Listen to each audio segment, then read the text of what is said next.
Another question that probably comes up on a daily basis, I notice, and you guys would too, is, you know, if people that are missing teeth and for whatever reason, you know, people say, well, what can I do?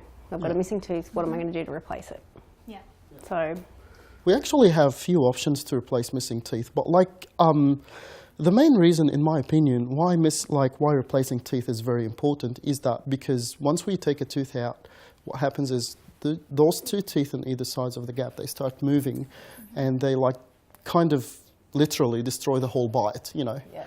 And or you might have a tooth that overgrows from the top and starts hitting the gum on the bottom. That's probably the most difficult area to treat. Yeah, once it gets to that stage. Yeah, so, you know, like, that is why we usually have few options like bridges or implants. The good thing about implants is that we don't have to drill in any of the other teeth, and we just like replace that missing tooth that we had to remove earlier.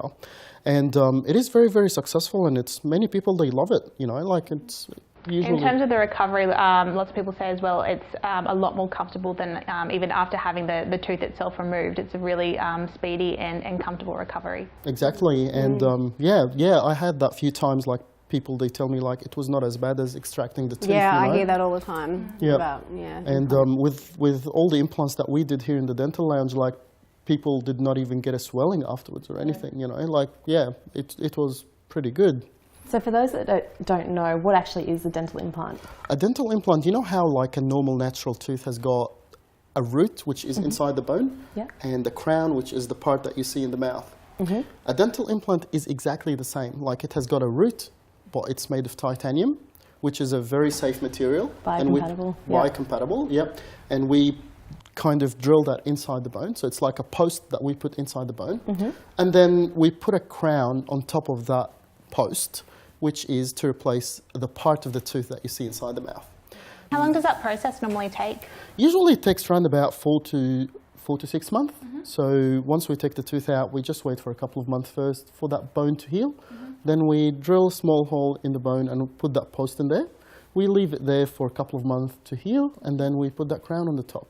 So it's usually a very simple and efficient process as well. And quite predictable too. Very predictable, more than any other treatment. It is very, very predictable. And people who are not suitable for implants, we still have the bridge option, you know. And bridges are fantastic. If bone is an issue, that's when we tend to go towards bridges. The great thing about bridges is that they're relatively quick to do. So you're probably going to have your bridge within about 2 weeks. And with that, we prepare the tooth, and then we send away, and it takes about a week for that bridge to be made, and then we cement that one in. And it's also quite a predictable process. It just depends on which option suits you best, and we give everybody those options as well. I think bridges are a great option when the teeth either side of the missing tooth are also very heavily restored.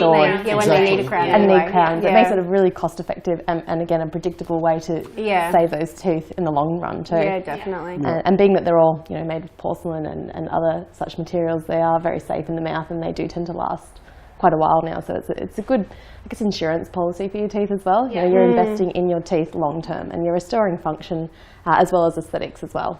So it's a good option. Speaking of aesthetics, I guess we definitely get asked a lot about